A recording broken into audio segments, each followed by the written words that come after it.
Hello, you're welcome to another exciting edition of this Bible study program. My name is Sister Magbe Leslie Gareva, and I'm a gospel preacher in the Church of Christ. Today, I'm here with Brother Jeff Hamilton, the gospel preacher and elder, and one of the elders at the La Vista Church of Christ in Nebraska, United States. Brother Jeff, how are you doing today? Tired. I'm doing well. And how is La Vista and your congregation? Everything is going well. It's very busy, but keeping me hopping.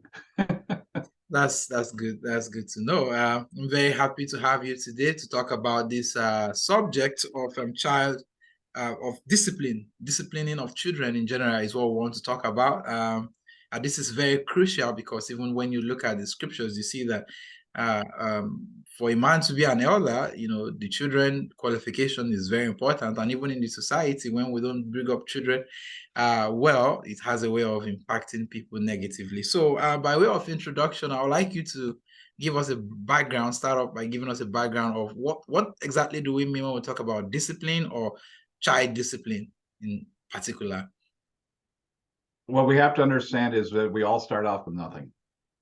Mm. And we have to learn the behaviors that are appropriate for our society and for interacting with other people and behaving with God.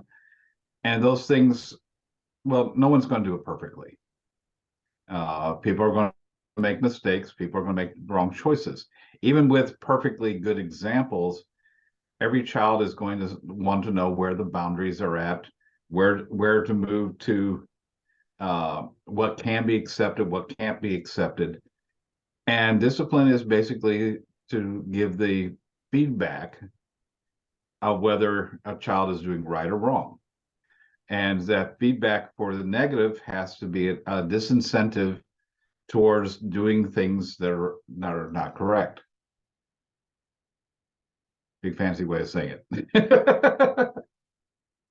All right, all right, all right. Thank you very much for that. So let's go into the scriptures. Can you give us some passages of the scriptures that talk about child discipline? Why is this important, and why parents should be involved in these? Some Bible passages. um, Probably the one that a lot of it is actually spoken of as far as discipline is God's discipline of ourselves, as well as that of parents, because God makes comparisons for that. Um, Take a look at Proverbs 19, and in verse 18 of that chapter, so Proverbs 19, verse 18, it says that discipline your son while there is hope, and do not desire his death. There's a point in time, basically, when children are more moldable. They're more likely to make changes. While a child is young, you need to guide them in the right direction. If you wait until, and I've had this happen where somebody's basically let their child go wild, and suddenly they're 14, 15 years old and they're realizing this isn't working. Well, there's not much hope of altering 14, 15 years of set behavior in just a few years. The child parent still has a child. And so that's what Proverbs is saying. While you still have hope, while there's a possibility of changing, discipline your child. All right. All right. That's a good point. That's a good passage that you have referenced, talking about why we should discipline the children. And in Proverbs, there are others in Proverbs, I believe, that talks about training up a child in the way he should go, and so that when he's old, he would not depart from such. So can you, let's be a little specific about discipline training of children. There are people who in some homes, in some countries like the US, I've heard that, I've met people who told me they've never been beaten or spanked by their parents or something like that. But some parts Mhm. of Africa, you see, it's something that children cannot escape in the home. So a lot of people even beat their kids to the extent of like, abusing them. What do you say about this? Some schools even accept it, some don't accept at all. And what do you say to that? One of the things that you have to understand is that people get certain things locked in their minds and they try to go to the extremes. Mm. You'll find people who think that that because of some people do abuse children, which is inappropriate, which is scripturally wrong, that therefore all physical punishment has to be eliminated. Those are the same people that basically say that criminals should be allowed to roam the streets, that we shouldn't lock them up, we shouldn't have a death penalty. They have this mistaken notion that if you don't do anything, the problems will go away. Mm. And so we got to understand that discipline is there, whether it's physical or other forms of discipline, they're there to change behavior because the behavior is wrong. And so what we have to do is look at the various types that are mentioned in the scriptures. And that's where you get to the other extreme. You have some people that look at it and say, well, spanking works. And then they think that's the only thing that can be ever applied. And that's not true. Like, for instance, I'm trying to get one just for children, but let's just go for general. In Leviticus 19 and verse 17, and this is talking more to adults, but it's still true. It says, "You shall not hate your fellow countrymen in your heart. You shall surely reprove your neighbor, and shall not curse sin because of him." Reproof, telling somebody they're wrong, is an effective form of discipline if a person is willing to listen. Now, not everybody's going to listen to you, but that is a option. That is a way of providing discipline. There is also spoken of in the scriptures, in Ezra chapter 7 and in verse 26, "Whoever will not observe the law of your God and the law of the king, let the judgment be executed speedily on him, whether it be death or banishment or confiscation of goods or imprisonment." So here's several different ways that people can be punished. Limited access or imprisonment. For children, that would be basically you're sent to your room. Okay. That is one aspect of discipline. Taking away things that works very effectively. If a child starts really badly misbehaving, taking away some of the things that are their privileges, the extra toys, the things like that, until they start to behave properly. Forcing a child to repay, because you find in the Old Testament, many of the crimes are punished by the person having not just to repay, but repay with extra. So a child that, for instance, damages goods.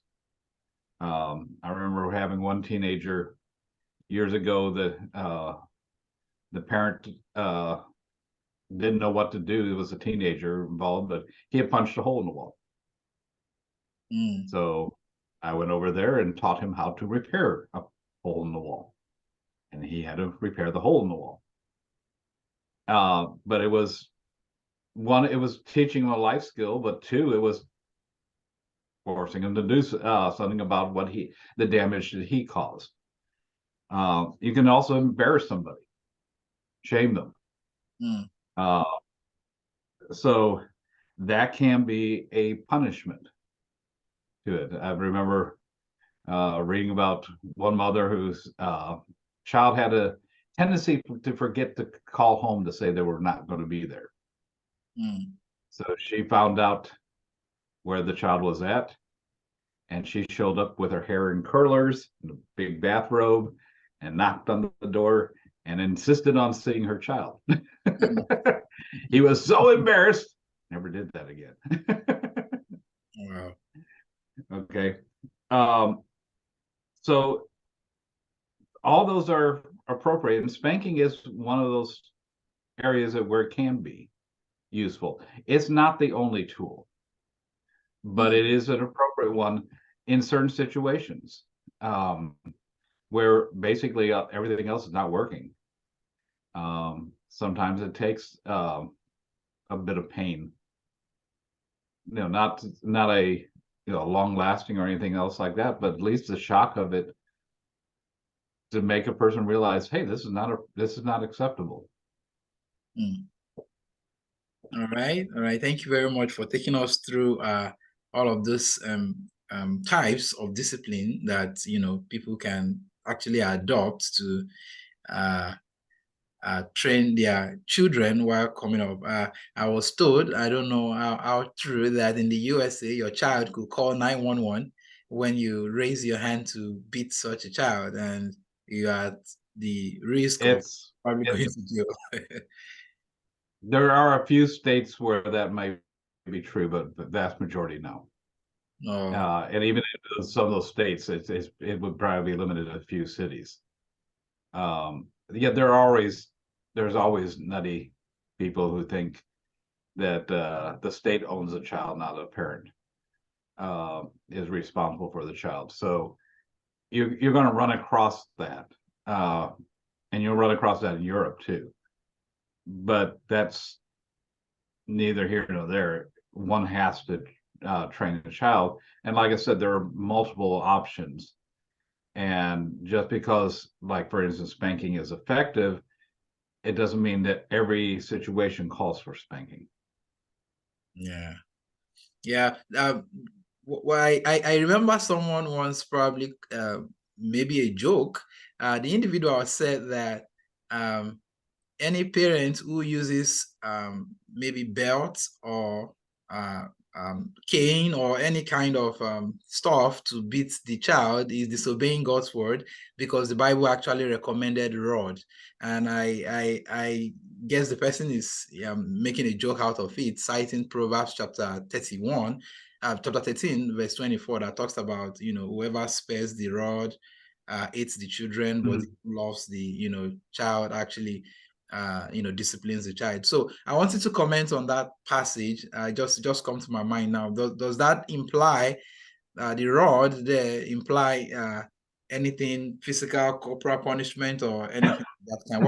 How would you explain Doesn't that? imply it. It does more than implies. It says it is talking about physical punishment, and a person who is not willing to, if necessary, use physical punishment if it comes to that, yeah, they're going to lose the child in the long run. Because you basically take away the one of the stronger disincentives for correcting a behavior, and that's why it says you need to do while there's hope, while there's possible change, because if they grow up a criminal, the government's not going to be as sparing. And so we got to think about the long-term habits of a child. That's right. That's right. Thank you very much. I want us to talk about the consequences of neglecting to discipline children. This is very important because in Nigeria, I want to be particular. You can actually count the number of congregations that have elders. I mean, they are not so much when you look at the total number of churches and then comparing them with the number of churches that have elders. But in some other countries, like the US, you discover that most congregations, maybe 1 out of 10, usually may not have elders, but majority, they are quickly organized scripturally. I've asked this question severally. What is the cause of this? Some of the reasons that people give is that Well, sometimes children disqualifies the parents, and then it leaves me to wonder: does that mean we don't have proper parents in Nigeria to train children very well? So sometimes the fact that a parent might not probably train the children well will lead to disqualification and all of that. So I want you to talk about the consequences of not training or disciplining one's children properly.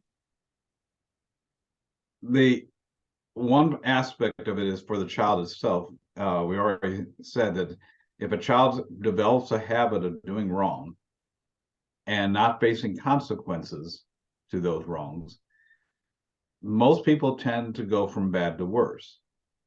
Most people tend to extend the boundaries. And so what's going to end up happening over time is the child is going to become more and more misbehaved. And by the time they get to adult, is going to be in full rebellion. And so that's going to decay society. We see that all around the world, not just in the United States. Children that are raised without a strong father in the household, they tend to be more likely to get in trouble with the law. They're more likely to get into various difficulties because there's no one to tell them no. Okay. That also is, and the reason why that qualification is there in elders is you have to deal with people in a congregation. You are going to have people who are going to try to bring in false doctrine. We're told it's going to happen. You're going to have people who are going to try to cause disruption in a church, maybe out of spite, for other reasons. Somebody has to be able to say no. And if it has to be, maybe say this person is no longer a member of the church and lead the congregation to making that decision. And it's a tough one. It's a difficult one. But somebody has to do that. And that willingness to be firm with your own children has to carry over into the congregation as well. Otherwise, you have congregations that will go off track and get involved in all sorts of things that are just not appropriate as far as the teachings go in the gospel. And so all these are consequences of a lack of discipline. So you can have a decay of society, like for instance at the end of Romans 1. It talks about people who grow up basically being unloving of parents in the midst of a whole long list of just society going into chaos. So there has to be some firm boundaries done. And what's weird and strange is even in badly applied situations where somebody is not doing it in an appropriate or a loving manner, a lot of the kids still grow up to be fairly good people, even when it's poorly done. Now, there's not everyone does, but it's when it's correctly done, you're more likely to get children to stay faithful. Now, it's not a guarantee because there's lots of things that happen outside of parents' control, especially after the child has gone off on their own and developed their own household. The parent no longer has control over what the child's decisions and things like that. And so, yeah.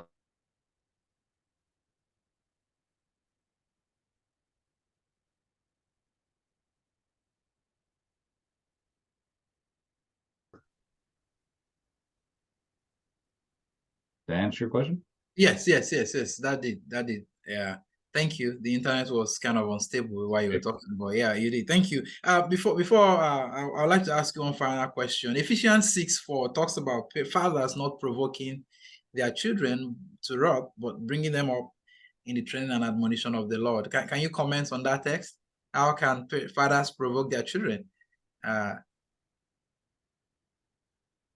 That's can be done by a number of different situations.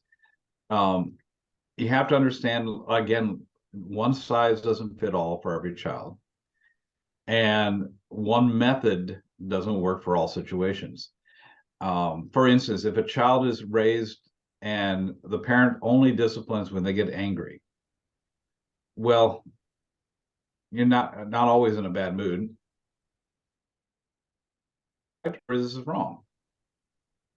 Sometimes I get punished, sometimes I don't, and that gets very frustrating when there's no predictability, there's no seemingly no rules, and they're not being consistently being applied. That will cause frustration on the child. When parents are not consistent in the boundaries. And what he's basically saying is you don't want to push a child there, or a child that's just basically no matter what they do, they're always beaten.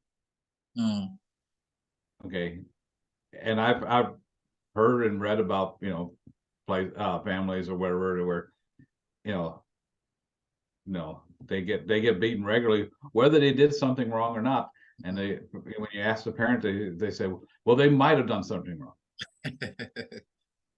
That's just not going to develop a good attitude towards what is right and wrong. It doesn't develop the correct attitude. That can be frustrating, and that's what he's warning there. When we're disciplining, whatever form of discipline is being done, it needs to be fair, it needs to be consistent, and the child needs to know the reasons, whether they accept it or not. And so it has to be reasonable. And so then it doesn't get frustrating. They may not like the boundaries, but at least they know where they're at. Thank you very much for that. I appreciate it. That's Brother Jeff Hamilton talking to us. I appreciate the responses that you have given. Those are the questions I have for you on this topic. Would you like to close us out with any other words that you have for us? Well, you mentioned before the craziness that some people have gone to extremes. Over in this country in the 1960s, there was a famous psychologist named Benjamin Spock, and he proposed that children should not be spanked. He argued that other non-physical methods would be just as effective, and claimed that, well, the spanking would damage the child's psyche. And that's what you hear repeated over and over again without evidence. That's the real problem, that there's claims, it sounds good on the surface, but nobody actually checks. And that you usually hear phrases like, oh, break his spirit or stifle his creativity. And the strange thing is we've had thousands of years of human history where people have been spanked most of their lives, as children are growing up. And somehow they didn't break their spirits and it didn't stifle their creativity. And what's fascinating is Dr. Spock, after he wrote that, eventually recanted his position. Yeah, only partially, but he did pull back. And so you'll see people saying, well, spanking will ruin a child's self-esteem. Spanking will teach a child to solve problems by violence. Spanking is abusive behavior. And you find that all through society. And again, the evidence is not there. If you actually look for actual studies, it comes out actually the opposite. But those studies are always stifled. Those studies are always repressed because they're not given the answers that people want, the ones who want to change society. And so we have to understand, just because you hear something all the time, it doesn't make it true. And what's fascinating is that the Bible is the truth. And it tells us that discipline in various forms are necessary to mold a person's behavior. We do this in school, if nothing else, we give positive and negative grades. even though some people are talking about getting rid of those. Well, that molds a person's education and their view of what's right and what's wrong as far as answers go. And unless we get back to that, we're going to basically have increasing chaos in society, which is what we're seeing. Because people don't accept that there is a standard of right and wrong, other than for some reason it's become popular to say, my feelings are more important than anybody else's. If I feel this way, that's my truth, and that's not true. Truth is something independent of any person, and it has to be held. Everybody has to be held to the same standard, and you start that in the home. Wow, thank you for that point you just made. That was a good way to end it.